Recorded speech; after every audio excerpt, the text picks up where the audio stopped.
এনিমের শুরুতে আমাদের একটা ছেলেকে দেখানো হয় যার নাম ইউইচি কাটাগিরি। ইউইচি হলো এনিমের মেন ক্যারেক্টার। ইউইচি অনেক গরিব ছিল, তাই সে পড়ালেখার সাথে সাথে নিউজ পেপার দেওয়ারও কাজ করত। ইউইচি তার বসকে বলে তার 70,000 ইয়ানের প্রয়োজন, কারণ সামনের মাসে তার স্কুলে একটা ট্রিপ ছিল।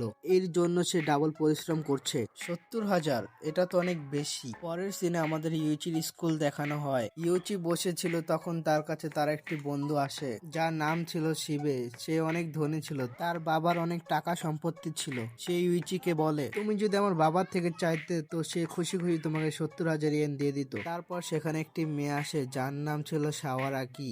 সে শিবেকে বকছিল কারণ সে সব জায়গায় টাকার গরম দেখায়। পরে সেখানে আরো দুজনকে দেখানো হয়, যেখানে একজনের নাম ছিল টেনজি মিকাসা আর মেয়েটির নাম ছিল কোকোরোগি।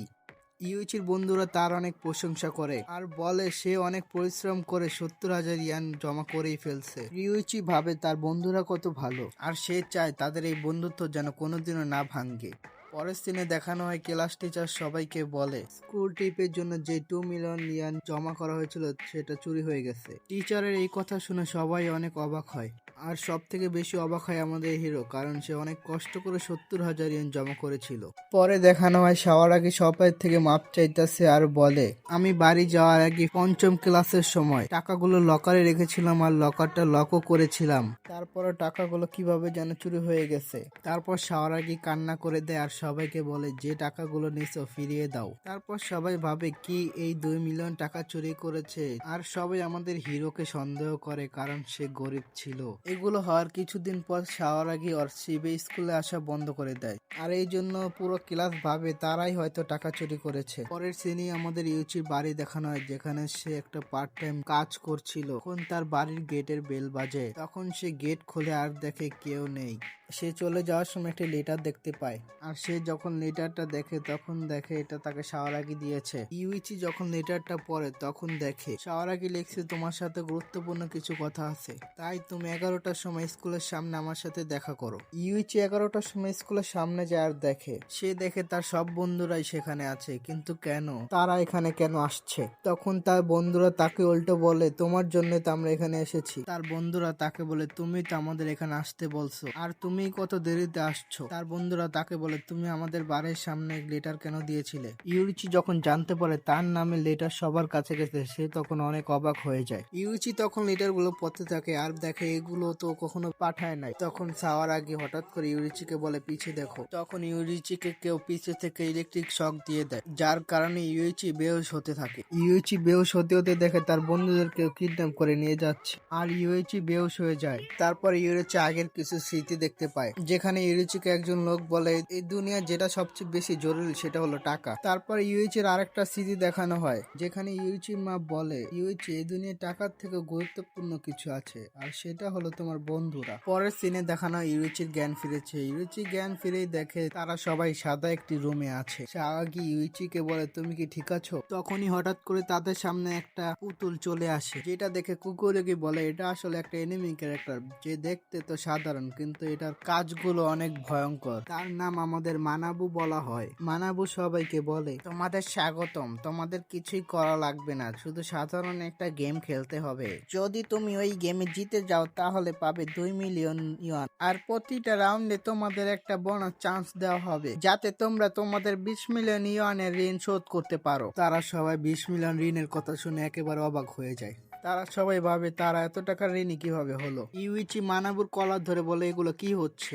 মানাবু ইউইচিকে বলে, তুমি জানো না, কিন্তু তোমার বন্ধুদের এখানে একজন 20 মিলিয়ন টাকা ঋণী। তখন শিবে ওখানে আসে ইউইচিকে শান্ত করায়। তখন সেখানে টেনজি চলে আসে। টেনজি মানাবুকে বলে, আসলে তুমি কি বলতে চাও? টেনজি বুঝতে পারে তাদের গ্রুপের মধ্যে কোনো একজন 20 মিলিয়ন টাকা ঋণী, আর যদি তারা পুরো গেম শেষ করতে পারে তাহলে তারা এখান থেকে বের হতে পারবো। টেনজি মানাবুকে বলে, তুমি যেটা করেছো এটা হলো একটা কিডন্যাপ, আর এটার জন্য তোমার উপর কিডন্যাপিং এর কেস হতে পারে। মানাবু বলে, ঠিক বলছো, কিন্তু তোমাদের মধ্যে কেউ একজন এই গেম খেলার জন্য অ্যাপ্লিকেশন দিয়েছিল, আর এই গেমের ফিস যেটা কিনা 2 মিলিয়ন ইয়ন ছিল সেটাও জমা করেছে। ইউইচি তখন ভাবে এটা সেই টাকা যেটা স্কুল থেকে চুরি হয়েছিল। তো এর মানে ইউইচির বন্ধুদের মধ্যে কোনো এক বন্ধু প্রতারক আর এই গেমের জন্য দায়ী। টেনজি মানাবুকে বলে, যদি আমরা সবাই এই গেমটি না খেলি তো কি করবে তুমি? তখন মানাবু বলে, বেশি কিছু হবে না, আমি তোমাদের যেতে দেব, আর যে 2 মিলিয়ন টাকাটা দিয়েছিল ওইটা আমি রেখে দেব।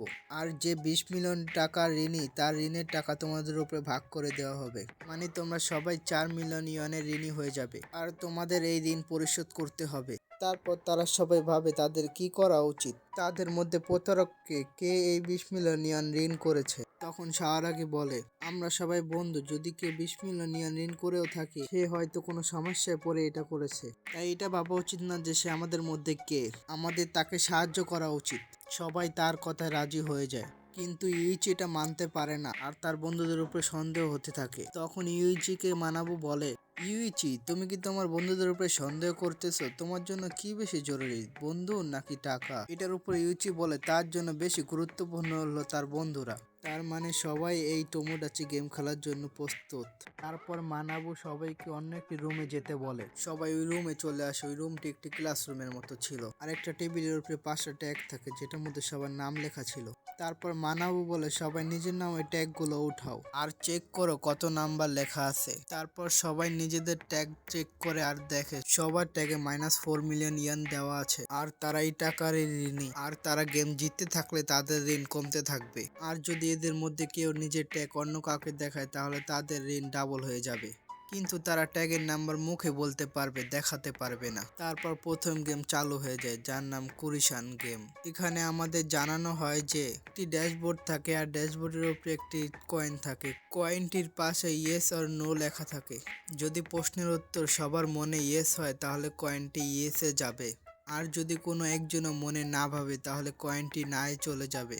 আবার সবাই না ভাবলে একজন ইয়েস ভাবলে কয়েনটা ইয়েসে যাবে। তার মানে যে একজন ব্যক্তি আলাদা ভাববে তারটাই সঠিক ধরা হবে। এই গেমের মধ্যে 5টা প্রশ্ন করা হবে, যদি এদের মধ্যে একটাও ইয়েসে যায় তাহলে তারা জিতে যাবে। তারপর তাদের ঋণ 40 লাখ থেকে 36 লাখ হয়ে যাবে। আর যদি তাদের মধ্যে কেউ নিয়ম ভাঙে তাহলে তার ঋণ ডাবল হয়ে যাবে। যদি 5টা প্রশ্নই ভুল হয় তখন গেমের শেষে যে লাস্ট প্লেয়ার থাকবে যার ঋণও সবচেয়ে বেশি থাকবে তার ঋণ হয়ে যাবে ডাবল। গেম শুরু হওয়ার আগে মানাবু সবাইকে বল, একটা অ্যাডভাইস দিই, কোনো সময় নিজেদের বন্ধুদের উপর সন্দেহ করো না। তারপর গেম শুরু হয়ে যায়। প্রথম প্রশ্ন শিবেকে দেওয়া হয় একটা লেটারে। শিবে কোশ্চেনটা পরে শিবের রিয়াকশন আলাদা হয়ে যায়। শিবে সবাইকে প্রশ্ন করে যে জাপানের সবচেয়ে বড় পাহাড় কি মাউন্ট ফুজি। এটা শুনে সবাই অনেক খুশি হয়ে যায় আর ভাবে এটার উত্তর তো সবাই সঠিকই দিবে। তারপর সবাই টেবিলে থাকা কয়েনটির উপর হাত রাখে আর নানাবু দল সবাইকে বলে এটার উত্তর কি হবে। পরে আমাদের কয়েনটি দেখানো হয় যেটা নয়ে চলে যায়। এটা দেখে তো সবাই অনেক অবাক হয়ে যায় আর বুঝে যায় যে তাদের মধ্যে থেকে কেউ নো ভেবেছে। এটা বুঝে সাওয়ারাগি কিছু বলতে যাবে তখনই ইউইচি আর টেনজি তার মুখ চেপে ধরে, কারণ গেমের একটা নিয়ম ছিল তারা নিজেদের সাথে কোনো কথা বলতে পারবে না। যে কথা বলার চেষ্টা করবে তার উপর জরিমানা হবে। পরের প্রশ্নটি সাওয়ারাগি পড়ে। সে বলে যে 1 আর 1 কি 2 হয়। এটা শুনে সবাই আবার অনেক খুশি হয়ে যায় কারণ প্রশ্নটা অনেক সহজ ছিল। এটার উত্তর ইয়েস হওয়ার কথা ছিল কিন্তু তারপরও কয়েনটা নোয়ে চলে যায়। তার মানে কেউ ইচ্ছা করে এটার উত্তর ভুল ভাবছে। তখন ইউটিউব বুঝে যায় যে এখানে কেউ না কেউ তাদের ধোকা দিচ্ছে। আমাদের এখানে আগের একটা ফ্ল্যাশব্যাক দেখানো হয়। আমাদের দেখানো হয় যে শিবের মুখে একটা মারের দাগ আর এটা তাকে সাওয়ারাগি মেরেছিল কারণ সে তাকে প্রপোজ করেছিল, তাই সাওয়ারাগি তাকে মেরে দেয়।